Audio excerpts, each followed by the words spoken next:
ekiriwo mbadde wano sebo Timo nangamba mbuye kigenda mulumanya obutagenda mu shoyani ya epass epass mbagenda tunulamu audience nga takulaba muno okuyimba ku muleme genda kutulamu agira kutulamu audience nga tandaba kano kateeke wano tetujje dobozi mu mugongo agira tulamu audience nga tandaba kati nga kimuluma amanyi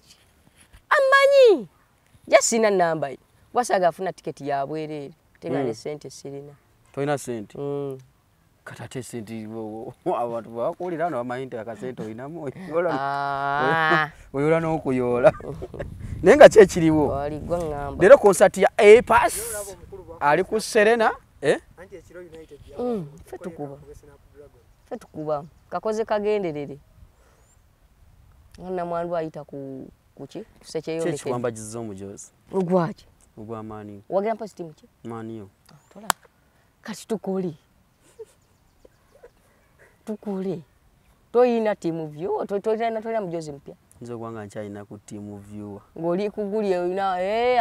abe updated ba girlfriend bana embere bayiya muguliye ku basajja bamwe mijozi kwate mune temusala bawa fe tukoye emijozi kazi bama ne boxer olukugulira omujozi tekiswala nga kigutekako erinnya Jowane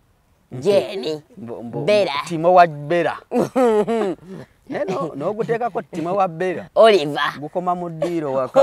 Oliver wengukwatira ku wengukwatane gutekako hanga nenguteka ku kisenge ati nze ngwambala mudiro ne kabalaza tegutuuka sigusula muno nze ngwambala nga night ejemizo jo guli abasajja boxer ubwo mulembe gwagwawo ngani gogendo omanyira okutuuka kwekyo namusanga talina kalina ne mumpale y'omuntu akugulya stock stage bakazi balangira mbagende empola senezo mukazi teziri kanadala nga abadde munako abagagga tebalangira omukazi omugagga talangira mukazi omugagga yegulyako seneze nakola ki nasirika era bikomaawo kale ate omwavu kazi omwavu akuwe bbiri nazo zennyini nozijjamu enjawulo kati ffe tubalabirira ku 12 ze muliisa ku 12 segera namusanga enjale mutira mu nyumba tayina kiddako namusanga tayina kyali oyo gola kafenyere bugga lyala bisi muyina kakinko kenera mutonzi mukazi mwafu oyo ngolwa kuwadde 12 ye nageza kuwa transport mino sina transport pa transport ngenda ku mulimu kijjamu enjawo kati jolaga jogenda mukola kibo batolina nazikutwala jolaga mukola kibo batolina nazikutwala okimayo ki tolina zikutwala ku mulimu okola yoki sigalira ddaleka abasajja baba kirincha bwebo omusajja tamayembe ku siringi so omusajja tayagala kukola akola atya anyunyuta munange kakati Timo lero show ya A-Pass show bagonza agikoledde ku Serena Hotel VIP Fenon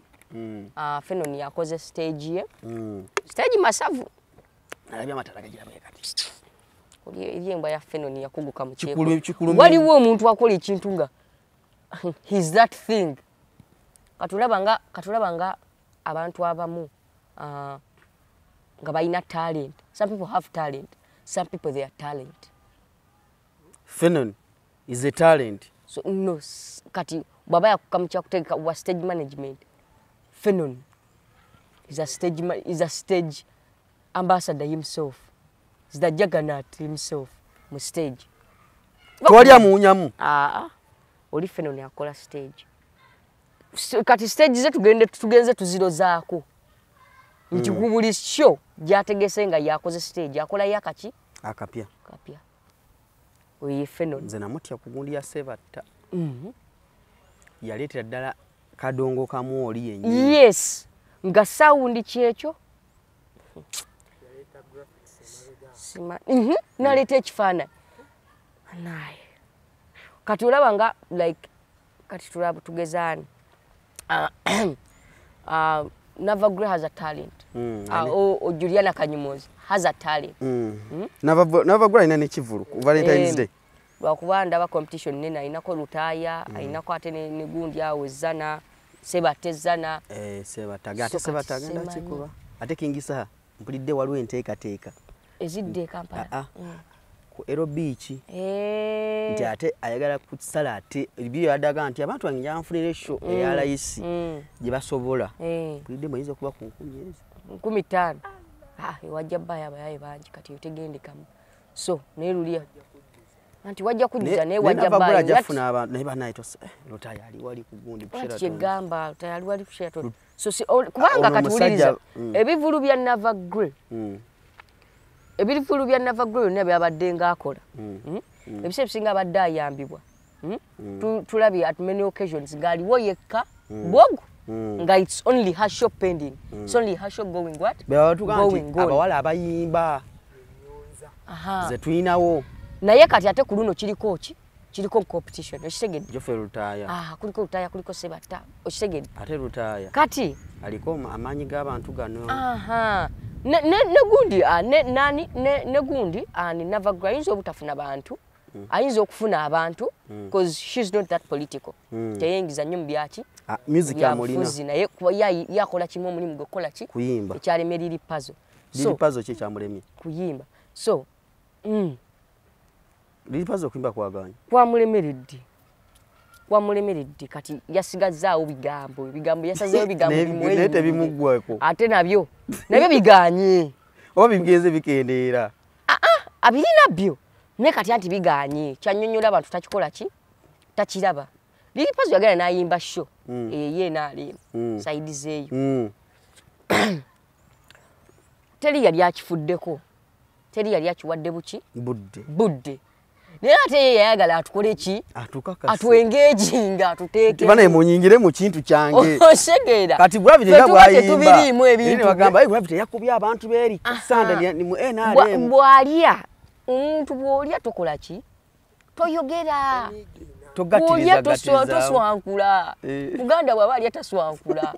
liri puzzle bwoba oli olwo yalidde n'akola ki alya n'aswankula n'asuulako ng'ebbali alya nga nkoko osegera bwoba olya tolabisa kati yalidde ffe twali tetukifuddeeko because we know people go there to make what money so nga devotion songa yaki ya sente unawe bakuyise genda okole ki ekyamazima nawe sinawe nalaba muntu amwogerako bana ageze yinna nasoka bulira nga ayogera teri yali amwogeddeko teri yali akiremeddeko yeye yatula nakakana n'atandika okikola ki okiremera bana embadde litemundabye yatula n'atandika okiremerako ate kati temukola kino mundeke eno yebanjagala bebankola kino wali amwogeddeko tebakwagala obadde oyagala tukutambulize waggulu nga ki bambola ngane kabaka gwe tusinga okwagala wano mu Buganda abeerayo emmengo oba mu Lubiri temukyala kyalira Buganda tetumutawanya kati gwega tukulage tutya tukwagala anti mwamufaako bwe yayimba we've showed here many artists that we love them ne batulinnya ku mutwe okitegeera so kati tukyalina budde obwo naffe tuli kati liri puzzle agala mwagale mutya gwegeno etega lubindi zange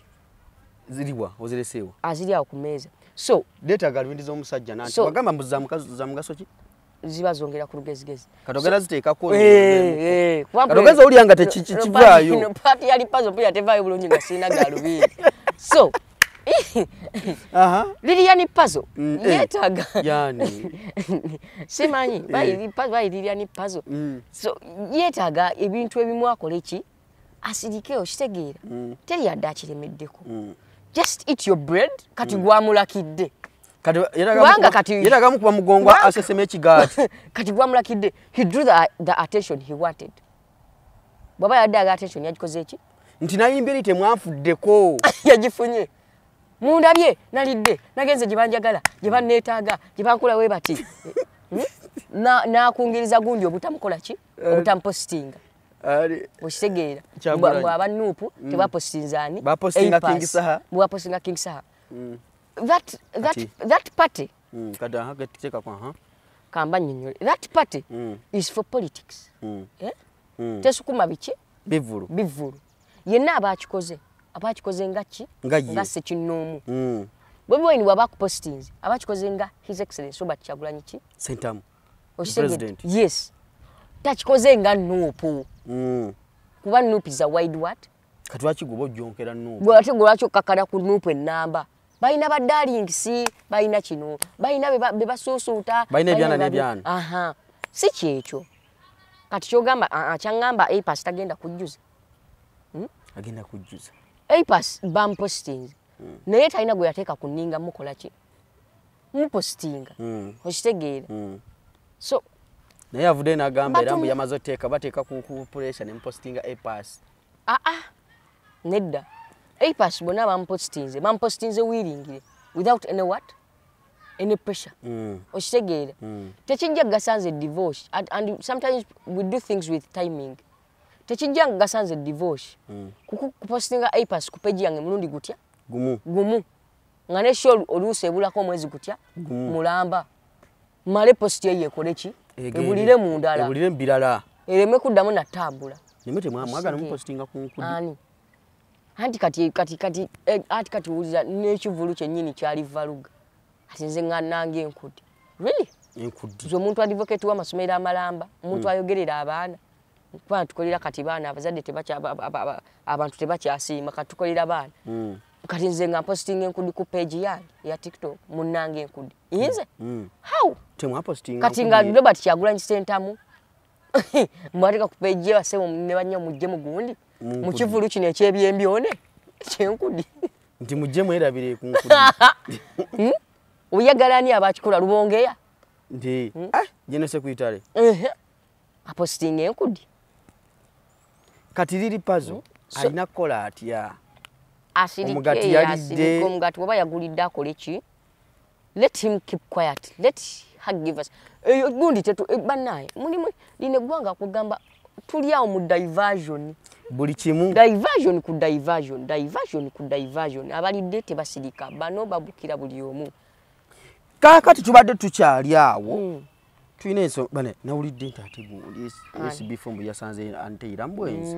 Yamukwatidde mbwenzi awo naye ne bakanyolagano kabaddewo munaye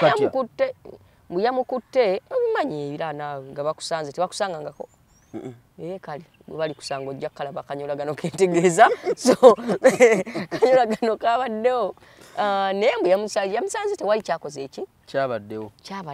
yamusaze n'omusajja naye by the way relationship twali twagivaako ffe nga tumanyi baakola ki it ended eya SB for nante. That's what we thought. Tojjukira saga z'abaana tebayawukanya tebakoze oshegera tobijjukire nga tumanyi akola ki byagwawo. Yes, twabiyiwako amazzi ate kati okuwulira nti ate byazuukuse butyo kati ate ono bamukwatidde mu gundi ate kati ono akaaba nnyo ate kati ono ali mbu yawoolomye si ate yakabye nakkaaba mbu yawoolomye yawoowodde. So mutuvugira mu diversion. Kati diversion kyeri awo awo diversion eza buli kika tugenda kuddako oyo kwaniteera nakuba byagundi ebyolina ne Zubeda tebinna byagundi gwe yayise fulungu naye but some arguments nga mulimu omuntu eyasoma n'ataasoma babiri nga bayombagana eyasoma atera owangula ate ataasoma tawangula kubanga batalowooza talina logic. Kati bino byonna intelligence bwe tubigatta ttimo talina lwakuba omuntu gwe yalumbye muntu mugezimu Zubeda tanyigirwa muki muttooke agenda kukubisa facts agenda kukubisa logic agenda kukubisa education kuba tetusomera buki bannamawulire otumanyi tetusomera buki munnamawulire nga yasazeewo okukokota atuukira ddala mpaka mu kisenge wosula ewammwe ne wajjajjaawo. Yes yoyo munnamawulire tulese kati ate buloga abeera ku byambu tatawo twamuwa piki ekyo kyambu kuba tukakasa nti mwagikola ki mwagimuwa nemulema n'okukozesa fe tumuyamba byambu oyo gwe bayita propaganda. Waliwo we bakubisiza propaganda ne bakkiriza naye ate kati Zubeda tomuteeka mu kaliba zaabo si gwe osobola okubisa propaganda oyo oba olinamu okubisa facts of which oli zaatayina okitegeera takakasa wali so tugamba nti gwe nesula motozi mwawa taata wange piki ate nga taata wange nesula motozi baaki ba Luganda. How gwe nkakasa kijja kitya kati abuzibu alina alipira abantu bangi omulundi gutya kati etala alina nyingi anoonya wazitandikira wakyamu ono aba tannamumaliriza onabata namaliriza nayingizaamu atono onabata namaliriza nayingizaamu atono kuga wayo omuntu gotona noga kati oba alya mmere kite tugiwa abaana kuba n'amasomero gazzeemu tweraliikirira bw'aba alya ku mmere yemu ne gye tugenda owa abaana tubuusabuusa future zaabo kati mulina okwewala ennyo abaana bamwe obutalya mmere eyo nga gy'alya kubanga tosobola kukwata divorce n'okwata Mustafa n'okwata nze Timo n'okwata Simon n'okwata Kasuku n'okwata Zubeida n'okwata Shalom n'okwata Junior n'okwata bonna n'obagatta kaki kakota n'okuba omu entalo oba wakudde ki nyingi ate ngozi wakutte n'abantu abakola ki abaasoma abagenda okuleetera ebizibu kati ekisumbuwa omuntu oyo kuba ye yeesiga kimu nja basiba okitegeera ye teryamusiba ye yakola ki yasiba bulumwogerako nga bakola ki ng'akukima bulumwogerako nga kukola ki kati ye baavuma ani abakima nze saasira n'abagagga bakolera abalabisa abagagga balina kukola ki kati kati you pick friends you pick people who you talk to you pick people who you want to work with ngolonda oyo ab'omwogezi kimu bibiri erinnya aba agenda likola ki liswaza okitegeera kati Zubeida mu nsonga eno alina kukola ki amutwale tamuta amufiireko anti kali naye yamufiiriddeko tamuta amufiireko bamanyira nnyo abantu tamuta namwe mubyagala tamuta kati tukole ki kati olutalo nawe walwagadde nze sagala ntalo siri muntu wa ntalo okitegeera nina amasomero g'okukiikirira ne baana bannange siri muntu waki wa ntalo naye tamukola ki kyonna kyakola tamuta kubanga tumanyiddwa ekikola ki ekimala abaasoma batulinnyo ku mitwe naawe ataasoma wangi abaasoma batukole ki kuba abaasoma yakusayirawo oluguudo oba alukola oba talukola ki talukola yasalawo bakasasula bamuyoola oba tabamukola ki tebamuyoola mu kitundu kyammwe yajja osalawo oba emisolo gikka oba tegikola ki tegikka yajja osalawo oba emirimu muyina oba temukola ki temuyina yoye yasoma kati abaasoma batulinnyeko bwe tutyo naawe ataasoma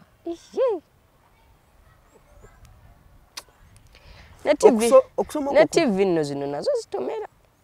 kati divorce ng'okola TV yo kati ng'oyina ku makya morning show buli kaseera agikeerako kubuulirira abantu kubuulirira ki mulimu omuntu agaba amagezi naye nga kenyini naye kenyini ageetaaga she needs that knowledge you're talking about that she is giving out ayogera ku eri eggwanga ki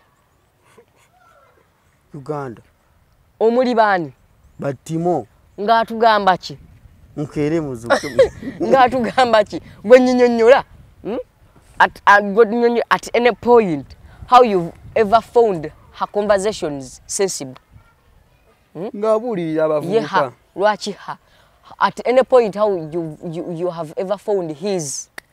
ate lwaki omuyita his kati entala alwana z'abasajja tumutwala nga musajja kati at any time where you have ever found his what conversation is sensible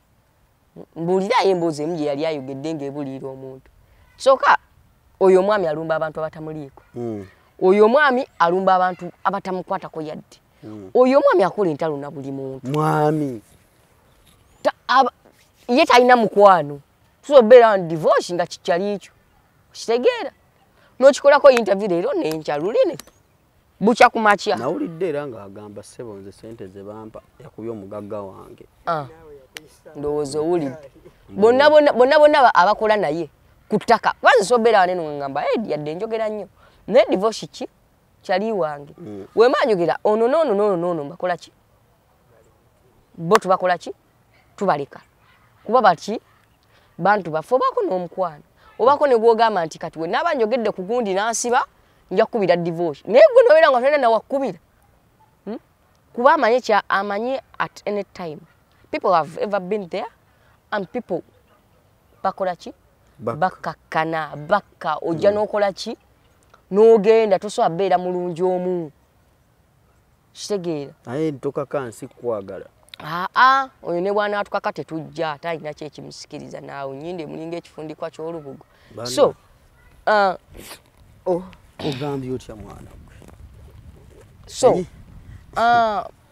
kyaba ino kola simanyi bana amagezi gennamuwa n'agatwala gamuwe kwaganyza omuyambako. I hate giving advice to stupid people. Omuntu omusiru omanyi bagamba bagadde embere okuba omusiru kasita tokosa baki balala kati omuntu omu abeera musiru n'alinyimirira eddembe ly'abalala bonna ng'obusiru bwe bukola ki omuntu omusiru tamanya nti muki musiru bwe busiru bwe bulumira awo. When you're stupid you don't know that you're stupid but people who are next to you basooka loza ku bibi ebiva mu busiru bwo ne balyoka batandika okuganyulwamu be bafuna mu busiru bwo bwe babonaabona olw'obuki olw'obusiru bwo. So many people right now are suffering because of that of her or his stupidness or stupidity, whatever you can call it. So awalampa ogwawalampa mwocha nnyama mwira mannyo osegera omwera mannyo guba gutya osegera kati so ogwawalampa mwocha nnyama tagenda mmalako abantu balumba baba basoma osegera bali bamukubisa logic and what facts ate yaba kubisa ki propaganda malice and what and gundi insinuations or gundi webiti akulimba buki kubuzabuza ki kutabula baki kuwayiriza kulimba na kuwayiriza oli akeera kumacha nakukagira katake gambo Timo yalidde Shamim abula njo kukuba oluyi wano wetutudde wano kati Shamim yagende maaso akoleze eggaali ayuze tamuta wamma ayuza nalongo bakube history na making tobata obasobola tobawa bakube tebategedde naye balowooza bategeera nnyo kuba gwe tusabeera awo gwe ng'okola olutalo na buki kati abantu babaddewo ne bakola ki ne bagenda ate amanye gavumenti w'ekitongole kyakolera basuula abaki abantu kwera kumakya nga ne bwokubira osi in fact ne bwokubira okwera kumakya nga ne bwokubira kya person LC1 nga taso akwata simu yo nga wajikuba nga oli n'ayaayaana oba n'obutamukubira ng'obuka obusima ddala n'ogenda ku ki wajja oyagala naye nga kati obudde buno ogimukubira LC1 nakola ki n'atagikwata ayishura nagaa kati leero lino njagazaaki bali ngamba ki obasuula mangu abantu naye naddala nga olabisa balabye nti obakola ki obalabisa gy'onookoma olabisa n'obbaswazi tekijja bawaamu budde bajja kukola ki kwegaana oshegeera bakwaye engeri nti gyengeri gyalya ku mumwagwe n'ebigambo bye era naye kyemmanya ajja bakyukira abaweemu naye gye banaamukomye agenda bayisaamu eggaali luva okwaya bwe banaamukyukira bati naye ajja kyuka bakoze ekyo kuba twali tukirabyeko n'abayisaamu wanino ate nga akyali nayo ate nga baabwe okitegeera kati ekyo akikola so kati bamanyi bamuzza bwebityo naye bw'okola entale nnyingi n'abantu okola ofuna obuzibu nga tomanyi naabukoze eki naabukutuusizzaako okitegeera abalabe bw'okola abangi you get a problem n'otamanya naakoze eki akutuusizzaako ne tubeera mu kuteebereza wano yamwogerako oba gundi gwe yavumye ye yakoze bw'ati oba kasuku ye yakoze bw'ati kyatuuka ku musajja oba sayino ye yakoze bw'ati yajja ichuli yes yakuba abantu we insinuated all oshegeera abamu beesiba ku kimu gundi yekoze kino okitegeera abamu bagamba bano beyayogereddeko ku muntu waabwe abalala bagamba oshegeera yakuba kampani bweti abalala bagamba bino ebyennyonyi abalala bagambwa birimu ebya banka okitegeera so netutuuzaawo abantu nga bataano ku mmeeza netunoonyeewo okutunamu n'atukola ki ne bemutuzza ku mmeeza nga temuli n'atubula ne mutuuza abantu nga 6 ku mmeeza 5 nga bonna otunulamu oba opposition obo bakafumi oba bank oba banyo ng'omunana tokola ki tomulaba kyo kisobola otuuka ku muntu awakula entalo n'abantu abaki patana omuntu wo oshegeera mukube kwatwa omuntu wagu togatiriza abantu balala bwe kwatwa omuki omuntu wagu oshegeera mukube mpaka we mwesibo bawe mugenda mu kooti mpaka omukola ki mpaka when you create peace nomanya nti divorce ne timo betadde funa omulala anti bw'oba mukozi wa ntalo nga gwe muki gwe mulimu gwokoolya kuba bangi butubawe yawakula entalo nafuna gwayisaamu awo eggaali ne bamusasula namusasula namugamba twereke balya mukutankula ntalo namuyisamu eggaali nagimutuntuza bulungi nnyo mpaka oli wamukwese namugamba gundi ofaaki namiitinga namukwatira kyamukwatira namugamba kale tukole ki twereke okitegeera yes onsabudde nzikiriza kati tukole ki twete kyonna kyofa kale nkikubwadde twereke oyo n'omuleka n'okwatwa akola ki addako towummula okitegeera naye n'omupatana n'omukuba mpaka wakola ki mpaka waggwerera naye gwe okutta abantu obayodde wamu nga lubatu lwa binyeebwa okuttono osegeera obakuŋŋaanyizza okuttono okutta eri obakubye ekisaaganda obakuba kakutta osegeera those people are going to make harm to you and you're not going to notice who has done so okitegeera kubanga entalo oyina ki nyingi londawo omuntu omu sooka omukuba munoze ofune omulala kati nga Shamima Mayanja oyo basazeewo manya nga gundi oyo Zubeda bwe basazeewo omukwata omukubi kwata Zubeda ki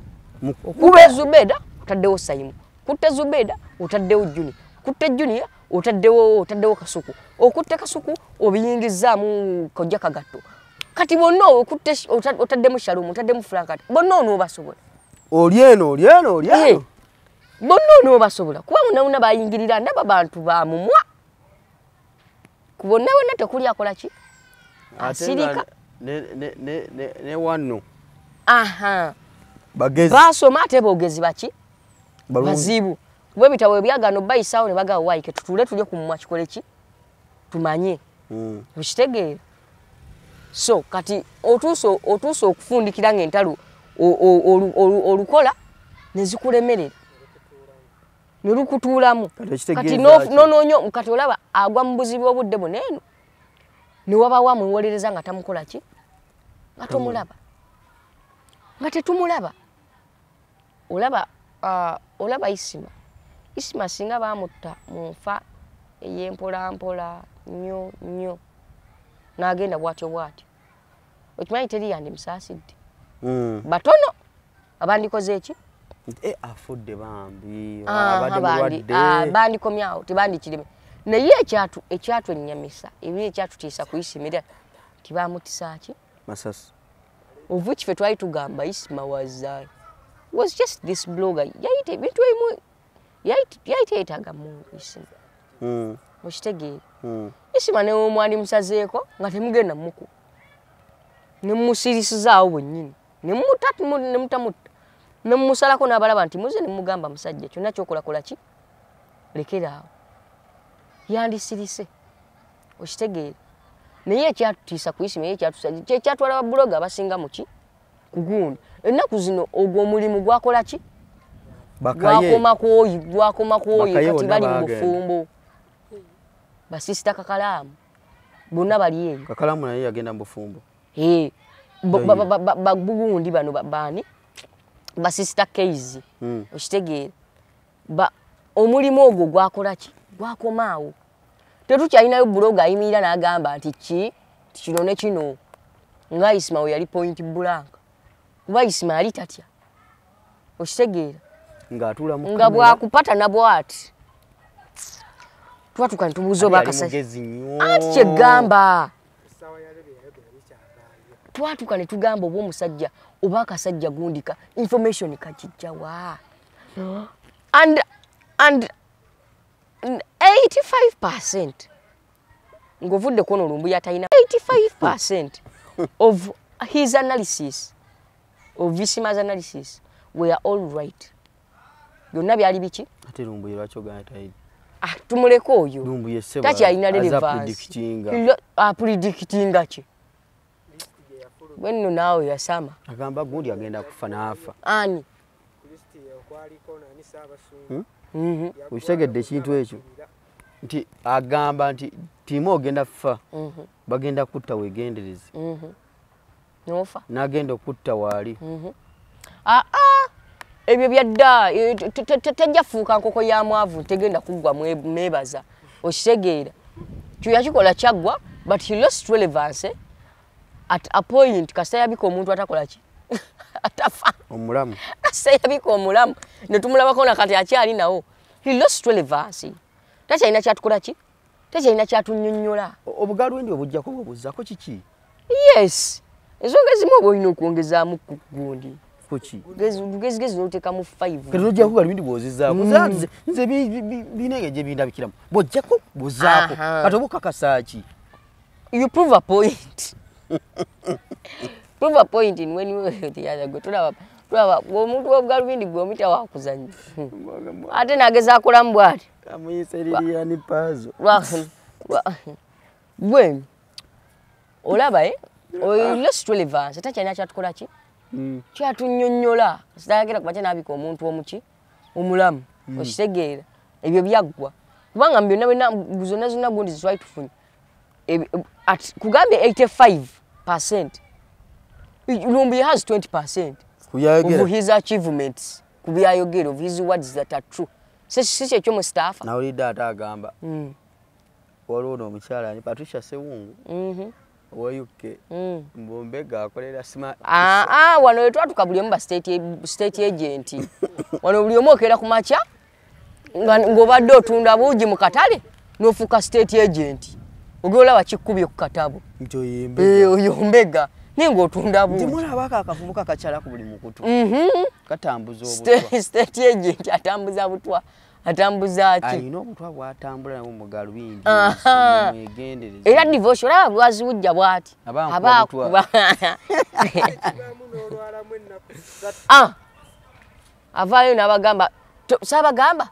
kati oyo agenda awedde muwe ennaku bbiri muwemu ennaku bbiri just malice those are what we call blatant settlement gundi yeesimbyewo Big Eye Big Eye yagala kwesimbawo nabadde naye eggulo olaba Big Eye ayagala kunansana ayina empapula simanyi may I ask you two things ayina empapula simanyi yasoma ki omugigi gwe omugigi gwe okyogedde ne kalimwezi kikikati agenda kugendera ku bbaluwa ya hijja kyasamani kino yagenda Mecca twagala mpapula za buyigirize zize mbadde nkubuuzo zirina yazikulaze n'ataba haja nti kati kyegamba agenda ku mpapula za gundi za hijja yandazeeko ku mpapula ze sizimanyi yalina obuyigirize bonna simanyi asobola okuwandiika eulogy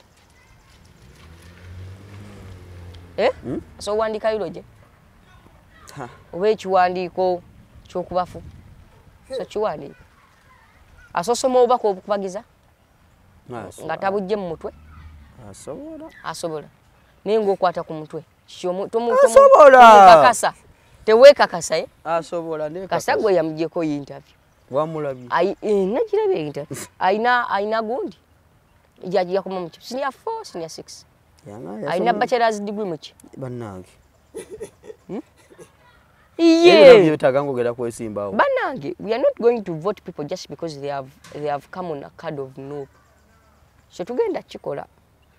Zimbabwe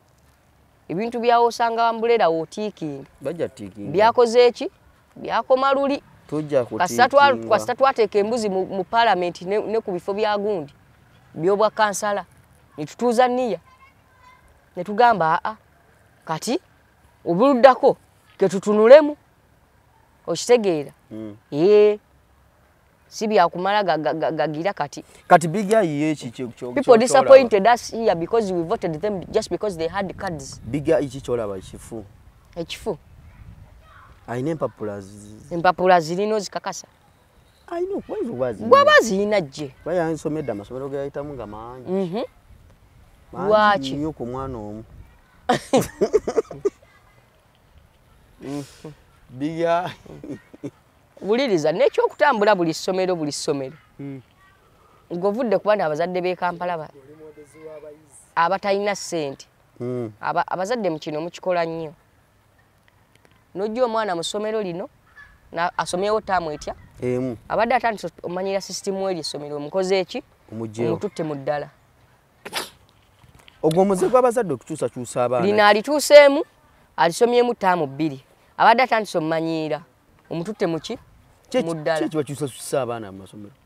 and those kids beat dance bakyusa amasomero yes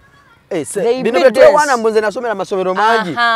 tekina makulu they beat dance okitegedde dinga kotimo olaba ndinasomera amasomero mangi ze mulaba tekina makulu those kids at times they beat dance but you don't beat dance because nti oba musiru gwe natural naye engeri nti bakuwa mu mikono ejaki ejenjawulo systems oyita muki omwana ngagwe omwana afuna confusion oshegeera kigamba afuna confusion mumusengula atuse kusomero atuse ku St Padre Pio liryawo bunnamwaya abatandise okumanyira omujjewo tamu oshitege omutute ku Midland kirabulindo asomewo tamu 2 omujjewo omutute ekajansi ku Airfield abasomyewo tamu 1 omujjewo buyo omukunya mpaka ku St Kizito abatandise omanya St Kizito omutute awo nango omucyankalanya bwongo omujjako nze mbadde manyi nti bino twewaananga nze ngola banasomera amasomero mangi omwana omujjako nekira system yokeza abana ku machi eveewo etya eveewo divorce eveewo baba bato osanga omwana wa myaka 4 mwana myaka 3 mu babakulu myaka 3 omukezeza bambi bakatadde mu bus konna kasumagira mama olumalo kalinyisa bus ngadda mbuliri ngaddayo yebaze yazimba ningo omwana yatera agende ku mulimu kusaba meka 2 okitegeera addewo yebaze ningo omwana wo muto amutadde ku bus sawa 12 sawa emu sawa emu abagenda somachi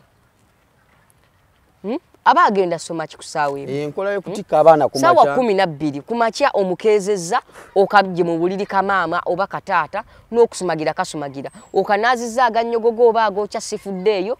okawadde ebyokulya bya butto okatadde mu bus okatadde mu van egende ekakubagula egende ekakuba ebigo katuuka kawunzeeko ne side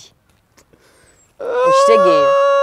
atudde mu kibiina kyovola be kibiina era bakakitukamu kyasooka okukola kwe kuteeka omutwe wa desk wansi tikyagenda oyingira ng'olwedde abeebase be bangi kubanga bakoze eki obudde bwo bw'okuzuuka obale tebunnakola ki tebunnatuuka okitegeera so 12 agenda soma ki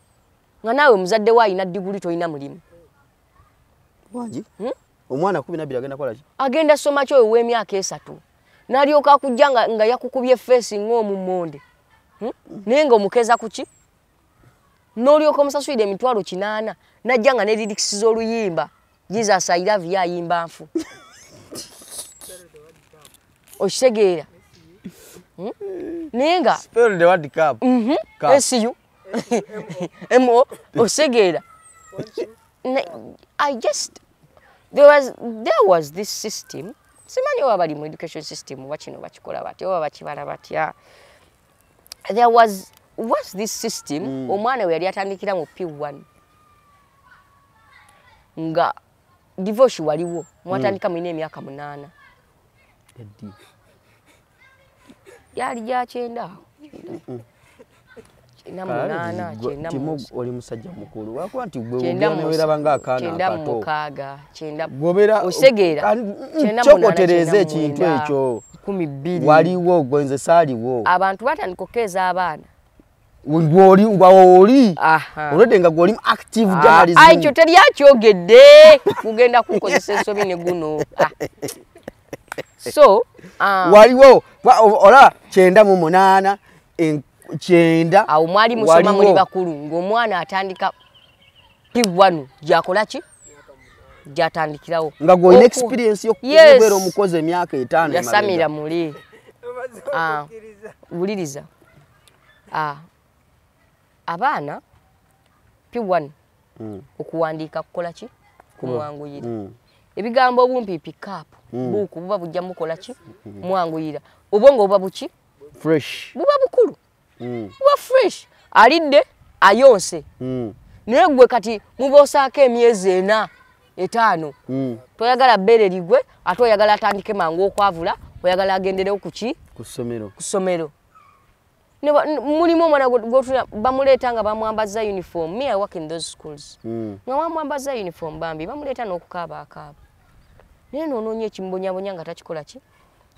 kyova olaba in 2 years for 3 years for now we are experiencing a lot of uneducated people in the system than never before. Okitegeera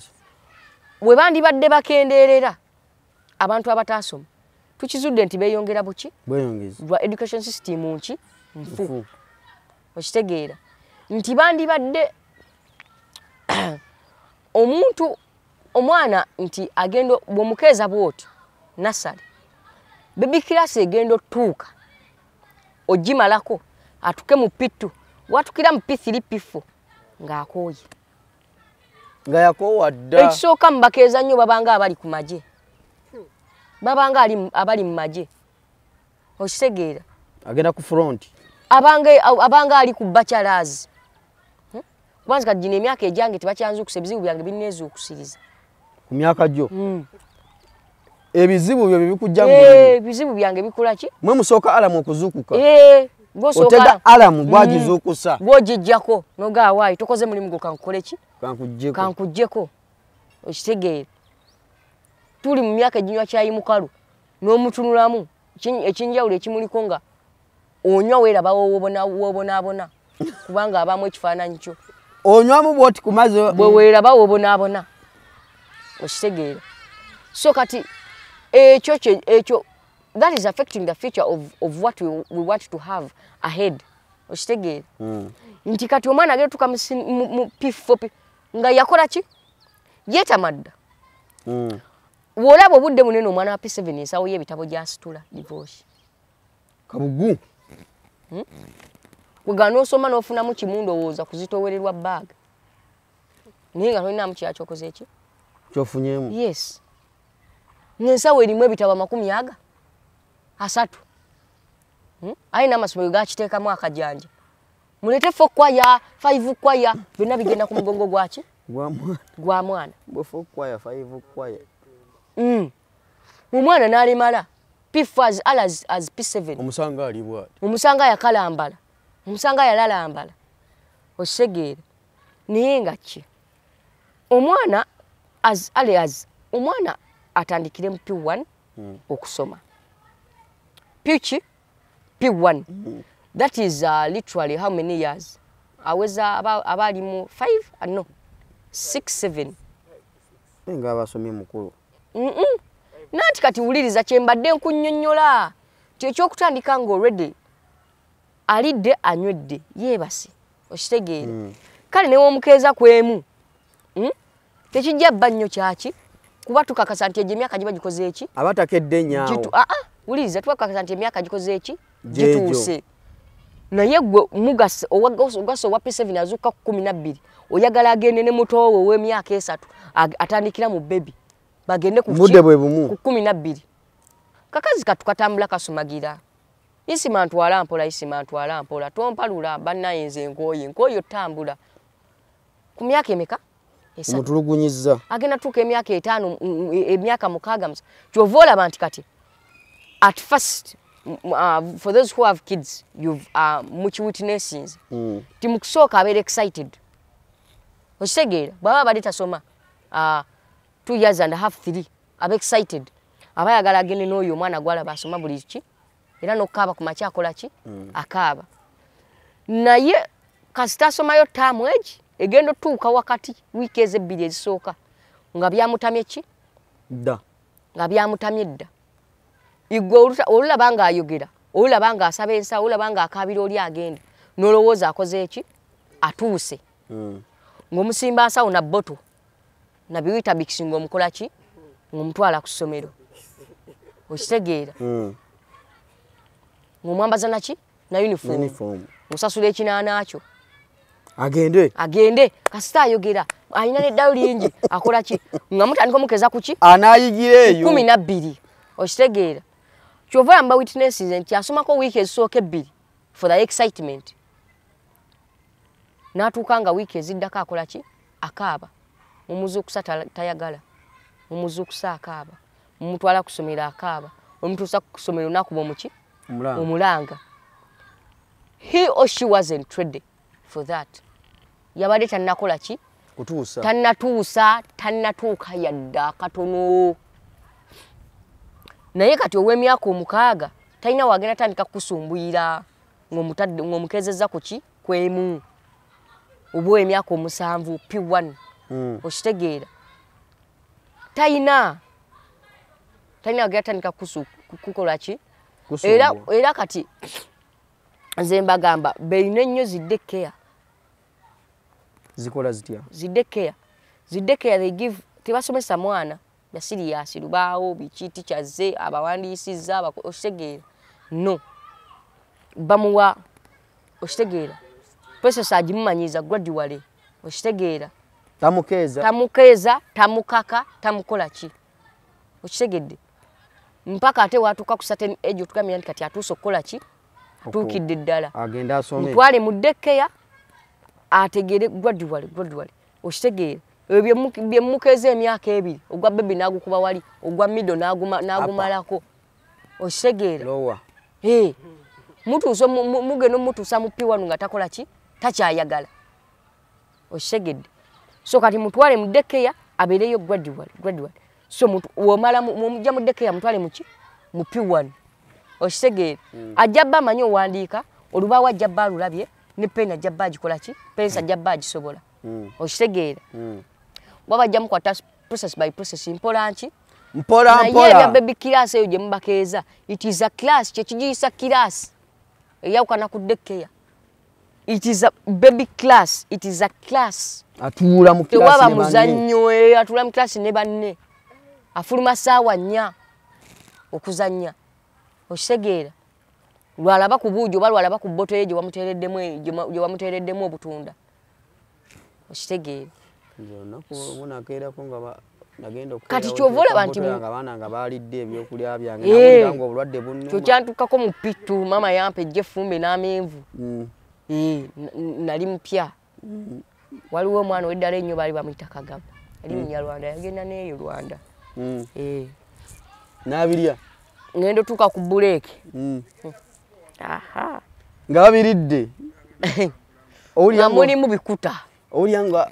ofuna endwadde z'amangu amagulu gakuluma nasanyalala emikono obuye nga tegikwata nawulira ng'amaanyi gampeddemu lwakuba kati essomero nagenda gundi yali kyali wange director nawa director ne mugamba mwana nze ebyokulya byange babiridde simanyi yabiridde so kati gundi kati kyova olaba myaka 5 kuva tugenda funa abantu abatamanyi kukola ki abatasomye baki kuboobu kubanga bebana bavuma abantu kubanga okusoma bakukoowa maki mangu okitegeera ate nebbanga litumala mu masomero mulikendeezeeko myaka 16 just ng'osoma butafuna mulimu just osoma busomi ati kati gwe waddamu ebibiina mu staff ndeka wamma si 16 by the way 18 ku baana abasoma baby ne middle myaka nga 18 nga just sifuna mulimu just kuva kweyo level kwoliko otukate wala onosomera emyaka 4 oba 5 ate then maleyo mwaka omulala mulamba ng'onoonye ki kitegeeza ogenda emyaka kumpi emyaka ga 25 myaka 25 gyo ogimalira mu ki mu ssomero kufe abagenda process by process myaka 25 gyo gimala mu ki mu ssomero nga tekuli mulimu okitegedde wali wonna osomye oba osoma busomi just oba wakagufuna omulimu oba wakagufuna omulimu nga nedda oba wakagufuna omulimu myaka 25 obadde osoma busomi ng'ate bagala 20 years experience ku mulimu gw'oyagalako okitegeera kyova tutya n'okuyingira mu ofiisi ennene kolaki tuukayo muvubuka muto baagala abantu myaka 27 3 okuddawa wansi si waggulu abaana tebakyabakozesa myaka 37 myaka okuddawa wansi ng'olina years experience ya myaka emeka 2 kati awonze eyakava mu ssomero agenda ograduate ng'ograduates wentiira wengambira kati ogwo omulimu ogulumba otya kubanga you be having zero experience otuuka mu office do you have an experience no ekindeese I don't have experience to get experience akuitavinga nakugamba go and get experience nobuuza kati ngenda jijja wa experience gye batagula mu katale mwaba ine soka munkozesa njikole ki njifune nemwe kenyite mumpadde na mulimu mujikola ki mujagala ate mujagala kati mwagala njijjo n'abali ku mulimu kati bana na experience abakozesa interview tuli mu ggwanga ng'otya n'osoma ennyo okitegeera otya akutuuza mu ofiisi wa diploma oze ne masters kikyoyagala toze kubba mulimu gwe kati obeerawo nga kansigale ku diploma sisangayo wago obeera mu ggwanga ng'otya osoma ennyo osomye diguli yo gwozosabako omulimu waki wa diploma woteera masters degree ku meeza atandikirawo kupima leero kino ekikono kitandikirawo mu ofiisi wennyini kuba kimanyi kugundi kuguba oyina toyina experience naye ku buyigirivuze bw'oyina tasigaza ku certificate yo ba diploma tasigaza ki ofiisi eyo okitegedde kati mutusi osoma ennyo osoma diguli yo gojjako omulimu wa certificate 15 gojjako omulimu waki wa certificate kwegamba nobeerawo nga tobitegeerirako ddala ninamu zedi noga oba kati ogenda kikola otya bana timao tumalirize tukoyo obuliridde abantu ze naye bikoyo no bikowa kotanse n'okunyiza myaka 17 nsoma noonyache wasomesa okusinga era njaba nsinzeeko na abavuma akakota aliwa mwami waffe gwe tubadde twogerako njaba nsinzeeko oyo sibula abantu tuve wano timo manya eddoboozi z'ettimo tugenze mu show ya musajja ku kigenze mu eipasi tiketi yabuze so yabuze bubuzi tiketi yo yabuze noonyeza gwenkuba oluseka akoze eki abuze eipasi agenda kunnoonya mu kivulu nga tandaba agenda kunnoonya mu butebe ate nga asuubira naye ke tulaba olweggulo terunnaba kuba lubi kyemanyi tewannajjula tewannajjula kubanga katulaba obudde bwe buti walagali tewaliyo yadde n'omu so kati kugundi TikTok Kats and Timo you follow like and comment basponsor nina bangi basumireko waliyo Flex Forex Bureau waliyo Midland Kirabulindo waliyo Airfield high school kwako ya bategeeze nti bakola kino Midland bakola ki bakola mu somero junior school liriawo Kirabulindo Airfield high school liriawo Kajansi Flex Forex Bureau baliawo kugundi kumpi ne theater Bonita bakyusa sente obamanyi bwe yali akutte ku dola bakwe kifananyi wandaga naye ngamba kyadda waliyo kati olombero waliwo KIU Kampala International University. Ezisona walidde. Ate Mu bbanga ettono. Kwechunga n'abamu mbeera biddi. Basponsa bange abalungi gwe siisizaamu kweno sho tujja tutandikire wangenda bafunira olupapula. Bawandiike ng'olutukoyisa sponsor. Nzijja ne list. Ng'ojjayo. Nga bonna mbakola ki? Mbayitamu. Lwakuba basponsa bennina. Bwe mba bakola shendala namba. Tubeere ku ekyo. Mubeere bulungi. Tubasiibudde. Devotion Media, subscribe and follow. Tubeera wano tetuvaawo. Ffe tugenze mu show ye pass. Ate nga tolina tiketi. Tugenda funa gwe tubba. Ogenda awo ku myango n'otuulaawo. Bye, gwokutte gwo bbaze.